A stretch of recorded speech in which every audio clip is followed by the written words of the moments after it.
Hello viewers மற்றும் வருங்கால காவல்துறை நண்பர்கள்.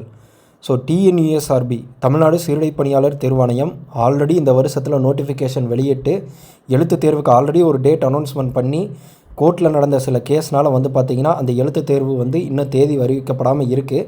பட் இப்போ ரீசெண்டாக தமிழ்நாட்டில் இருக்கக்கூடிய அனைத்து காவல்துறை அதிகாரிகளுக்கும் பெரிய பெரிய அதிகாரிகளுக்கு பார்த்திங்கன்னா ஒரு சர்க்குலர் பார்த்திங்கன்னா போயிட்டுருக்கு. அது என்ன சர்க்குலர் அப்படின்னு பார்த்திங்கன்னா, கோர்ட்டில் கொடுத்த அந்த ஆர்டர் பிரகாரமே தமிழ்நாட்டில் 20% பார்த்திங்கன்னா அந்த டிபார்ட்மெண்ட் கோட்டா எழுதுகிறவங்களுக்கும் மீதி பொதுவாக எழுதக்கூடிய அந்த 80% பேருக்குன்னு சேர்த்து 100% பேருக்கும் ஒரே மாதிரியான எழுத்து தேர்வு மற்றும் ஒரே மாதிரியான உடல் தகுதி தேர்வு அப்படிங்கிறது நடத்த போகிறாங்க.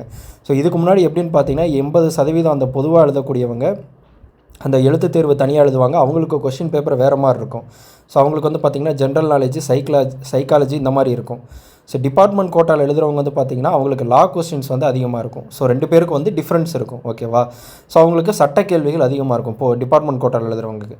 பட் இது ரெண்டையும் ஒரே மாதிரி வைக்கணும் அப்படின்னு சொல்லி கோர்ட்டில் சொன்னனால இப்போ அது பிரகாரமே பார்த்திங்கன்னா தமிழ்நாட்டில் கூடிய சீக்கிரம் டிஎன்யூஎஸ்ஆர்பி எஸ்ஏ எக்ஸாமு ஒரே மாதிரி நடக்க போது. டிபார்ட்மெண்ட் கோட்டாவில் இருக்கவங்களுக்கும் இப்போது காமனாக எழுதக்கூடிய அந்த 80% பேருன்னு மொத்தமாக 100% ஒரே மாதிரியான எழுத்து தேர்வு, ஒரே மாதிரியான உடல் தகுதி தேர்வு அப்படிங்கிறது இருக்க போகுது. ஸோ இதுக்கு முன்னாடி டிபார்ட்மெண்ட் கோட்டாவில் இருக்கவங்களுக்கு உடல் தகுதி தேர்வுங்கிறது கிடையாது. ஏன்னா ஆல்ரெடி அவங்களோட உடல் தகுதி தேர்வை முடிச்சுட்டு தான் அவங்க காவல்துறையிலேயே பணிபுரிஞ்சுக்கிட்டு இருப்பாங்க.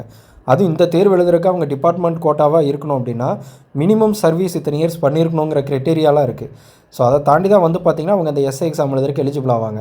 அப்படி சப்போஸ் அந்த க்ரைட்டீரியாவை மீட் பண்ணாத அந்த காவல்துறையில் இருக்கக்கூடிய நண்பர்கள், 2ஆம் நிலை காவலர்கள் பார்த்திங்கன்னா எழுதலாம், எஸ்ஐ எக்ஸாம் எழுதலாம். ஆனால் அவங்க டிபார்ட்மெண்ட் கோட்டா வச்சு எழுத முடியாது.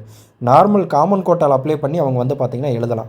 ஸோ டிபார்ட்மெண்ட் கோட்டான அந்த 20% அவங்க அந்த க்ரைட்டீரியாவை மீட் பண்ணுறவங்க மட்டும்தான் டிபார்ட்மெண்ட் கோட்டாவை யூஸ் பண்ணிக்க முடியும். அதர்வைஸ் நம்ம எக்ஸாமே எழுதக்கூடாதான்னு கேட்டால் கிடையாது. எல்லாருமே எக்ஸாம் அப்படிங்கிறது எழுதலாம். ஓப்பன் கோட்டாவில் அவங்க ரிஜிஸ்டர் பண்ணி அவங்க அந்த எக்ஸாம் எழுதி கிளியர் பண்ணி அவங்க பாஸ் பண்ணலாம், ஓகேவா? ஸோ இதுதான் பார்த்திங்கன்னா கரண்ட் அப்டேட்டு. அந்த சர்க்குலரில் என்ன மென்ஷன் பண்ணியிருக்காங்க அப்படிங்கிறது தான் பார்த்திங்கன்னா ரொம்ப முக்கியமான ஒரு விஷயம். ஸோ அந்த சர்க்குலரில் நம்ம காவல்துறையில் நார்மலாக டிபார்ட்மெண்ட் கோட்டாவில் இதுக்கு முன்னாடி ஃபாலோ பண்ணிகிட்டு இருந்ததெல்லாம் பார்த்திங்கன்னா ரிவர்ஸ் பண்ணி இப்போ கோர்ட் ஆர்டர் பிரகாரம் ஒரே மாதிரியான தேர்வு நடத்தப்படும் அப்படிங்கிறதான் பார்த்திங்கன்னா அதில் அவங்க மென்ஷன் பண்ணியிருக்காங்க. ஸோ அந்த ஒரே மாதிரியான தேர்வு நடத்தப்படும் போது அவங்களுக்கு பார்த்திங்கன்னா அந்த ரிசல்ட்டும் சரி, எழுத்து தேர்வு ரிசல்ட்டும் சரி, அந்த கட் ஆஃபும் சரி, அதுக்கப்புறமா அவங்களுக்கு அந்த ஓவரால் கட் ஆஃபும் சரி, அவங்க ஃபிசிக்கல் அந்த இப்போ 3 ஈவெண்ட்டும் பண்ணுறதா இருந்தாலும் சரி, எல்லாமே பார்த்திங்கன்னா ஒரே மாதிரி இருக்க போகுது. ஸோ இது இதில் இன்னொரு இஷ்யூ பார்த்திங்கன்னா ஸ்டார்டிங்கில் கொண்டு வந்தாங்க. ஸோ இதை வச்சு ப்ரொமோஷன்ஸ் நிறையா பேருக்கு அடி வாங்குது. ஸோ அந்த ஆல்ரெடியே அவங்க போலீஸாக இருக்கனால அப்போ அவங்களுக்கு பார்த்திங்கன்னா இதில் கொஞ்சம் முன்னுரிமை கொடுக்குறாங்க. இப்போ நாங்கள் புதுசாக வர்றவங்களுக்கு எஸ்ஐ டு இன்ஸ்பெக்டர் ப்ரொமோஷனில் சில பாதிப்புகள் ஏற்படுது அப்படிங்கிறதெல்லாம். ஸோ அதெல்லாம் தாண்டி நீங்கள் ஃபஸ்ட்டு இப்போதைக்கு ஒரு government exam super sub inspector of police அப்படிங்கிறது போகணும் அப்படின்னா நீங்கள் இதெல்லாம் பார்த்திங்கன்னா ஃபாலோ பண்ணி தான் ஆகணும். ஸோ நீங்கள் ஒன்ஸ் உள்ளே போனதுக்கப்புறமா அவங்கவுங்க ஏஜுக்கு தகுந்த மாதிரி ஒருத்தர் பார்த்திங்கன்னா 30 வயசில் இப்போ எஸ்ஐ ஆகலாம், ஒருத்தர் பார்த்திங்கன்னா 22 வயசுலேயே பார்த்திங்கன்னா எஸ்ஐ ஆகலாம். அப்போ இங்கேயே பார்த்திங்கன்னா ஒரு 8 இயர்ஸ் அவரை விட நீங்கள் கீழே இருக்கீங்க. ஸோ இதில் ஏஜ் வைஸ் முன்னாடி இருக்கவங்களுக்கு பெனிஃபிட் அப்படின்னு கேட்டால் ஏஜ் வைஸ் கீழே இருக்கவங்களுக்கு தான் பெனிஃபிட்டு. அதுக்குன்னு 30 வயசில் போனாலும் எஸ்ஐ தான், 22 வயசில் போனாலும் எஸ்ஐ தான். ஸோ உங்களுக்கு பிற்காலத்தில் நீங்கள் செய்யக்கூடிய வீரதீர செயல்கள், அதுக்கப்புறம் எந்த ஒழுங்கு நடவடிக்கையிலையும் பார்த்திங்கன்னா இதாகாமல் கரெக்டாக ப்ராப்பராக போனீங்க அப்படின்னா உங்களுக்கான ப்ரொமோஷன் பார்த்திங்கன்னா ப்ராப்பராக இருக்கும். இன்கேஸ் நீங்கள் அங்கே ஏதாவது பண்ணிட்டீங்க அப்படின்னா அப்போ உங்களுக்கு உண்டான அந்த ப்ரொமோஷன் அப்படிங்கிறது பார்த்திங்கன்னா ரொம்ப டிலே ஆகும். அது உங்களுக்கு பார்த்திங்கன்னா சீக்கிரம் கொடுக்க மாட்டாங்க. ஸோ அதர் ஸ்டேட்லலாம் எப்படி ஃபாலோ பண்ணுறாங்கன்னா ஃபஸ்ட்டு ஒரு இயர் ஸ்டார்டிங்லேயே எவ்வளோ பேர் ரிட்டையர்ட் ஆக போகிறாங்க, மறுபடியும் அந்த இடத்துக்கு யார் ரெடியாக இருக்காங்கங்கிற அந்த லிஸ்ட்டு பார்த்திங்கன்னா ஒரு வெயிட் லிஸ்ட் மாதிரி வெளியிட்டுருவாங்க.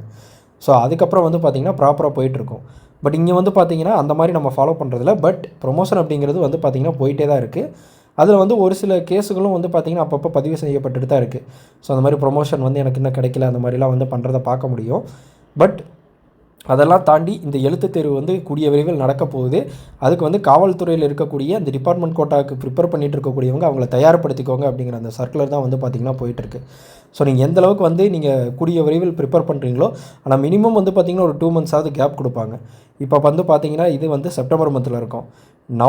டிசம்பர்லேயோ இல்லை ஜனவரிலேயோ பார்த்திங்கன்னா எஸ்ஐ எக்ஸாமுக்கு உண்டான ரிட்டன் எக்ஸாம் டேட் சொல்கிறதுக்கான வாய்ப்புகள் அதிகமாக இருக்குது. கூடிய விரைவில் ஒரு 1 வீக்லேயோ இல்லை 10 டேஸ்லேயோ பார்த்திங்கன்னா நம்மளுக்கு டிஎன்யூஎஸ்ஆர்பி வெப்சைட்டில் அந்த புதுசாக இப்போ அவங்க ரெடி பண்ணியிருக்க அந்த டேட், எக்ஸாம் டேட் பார்த்திங்கன்னா வித் நோட்டிஃபிகேஷனோட வெளியிடுவாங்க. ஆனால் இந்த சர்க்குலர் ஏன் முன்னாடியே போகுது அப்படின்னா, இந்த டைமும் வந்து பார்த்திங்கன்னா அவங்க வந்து ப்ரிப்பரேஷனுக்கு யூஸ் பண்ணிக்கணும் அப்படிங்கிறதுக்காக தான் அந்த இது வந்து பார்த்திங்கன்னா சர்க்குலேஷன் வந்து போயிட்டுருக்கு. ஸோ காவல்துறையில் இருக்கக்கூடிய நண்பர்கள் எல்லாருமே அந்த எஸ்ஐ கோட்டா எழுத போகிற அந்த நண்பர்கள், அதுக்கு எலிஜிபிளான நண்பர்கள் எல்லாருமே கண்டிப்பாக நீங்கள் வந்து காமனாக இருக்கக்கூடிய எக்ஸாம்ஸ்க்கு தகுந்த மாதிரி படிக்க ஆரம்பிச்சிருங்க. ஸோ இப்போ நீங்கள் டிஎன்யூஎஸ்ஆர்பி போனீங்கன்னா கூட அங்கே இருக்கும். ஸோ அங்கே இருக்கக்கூடிய சிலபஸ் பார்க்கலாம். ஸோ டிபார்ட்மெண்ட் கோட்டா அப்படிங்கிற சிலபஸை விட்டுருங்க. அந்த நார்மலாக ஜென்ரலாக எழுதக்கூடிய அந்த 80% அப்போ அவங்களோட சிலபஸ் எடுத்து நீங்கள் படிக்க ஸ்டார்ட் பண்ணிடுங்க. ஸோ நீங்கள் அதுக்கு ப்ரிப்பேர் பண்ணிங்கன்னா தான் நீங்கள் இப்போ வரக்கூடிய அந்த எக்ஸாம் வந்து பார்த்திங்கன்னா உங்களால் வந்து அதை வந்து ஒரு 100% நீங்கள் வந்து அட்டன் பண்ண முடியும். ஸோ உங்களுக்கு இப்போ எல்லாமே சிலபஸ் மாறும். நீங்கள் இதுக்கு முன்னாடி படித்த கொஸ்டின்ஸ் வேறு, இதுக்கப்புறம் படிக்க போகிற கொஸ்டின்ஸ் வேறு. ஸோ டைம் கேப் கம்மியாக இருக்கனால உங்களால் எவ்வளோ சீக்கிரமாக அதுக்கு வந்து ப்ரிப்பேர் பண்ணிக்க முடியுமோ ப்ரிப்பேர் பண்ணிக்கிங்க. அண்ட் ஃபிசிக்கலும் இருக்குது. ஸோ ஃபிசிக்கலுக்கும் வந்து பார்த்திங்கன்னா ரெடி ஆகிக்கோங்க. ஸோ இப்போ இருந்தே நீங்களும் ரெடியாக ஆரம்பிச்சிட்டிங்க அப்படின்னா ஃபிசிக்கல் உங்களுக்கு வந்து ரொம்ப ஈஸியாக இருக்கும். ஸோ இதுதான் நண்பர்களே. ஸோ காவல்துறைக்காக படிச்சுட்டு இருக்கக்கூடிய எல்லாருமே வந்து இன்னும் வந்து என்னடா இன்னும் டேட் சொல்லாமல் இருக்காங்களே அப்படின்னு சொல்லிட்டு தொய்வு ஏற்படாமல் நீங்கள் படிச்சுக்கிட்டே இருங்க. கூடிய விரைவில் வந்து பார்த்திங்கன்னா டேட் அனௌன்ஸ்மெண்ட் பண்ண போகிறாங்க. ஸோ மேலும் டிஎன்யூஎஸ்ஆர்பி சம்மந்தப்பட்ட இன்னொரு வீடியோவோட நம்ம பார்க்கலாம். ஸோ இந்த வீடியோ உங்களுக்கு பிடிச்சிருந்துச்சி அப்படின்னா லைக் ஷேர் பண்ணுங்கள். கண்டிப்பாக நம்மளோட சேனலை சப்ஸ்கிரைப் பண்ணுங்கள்.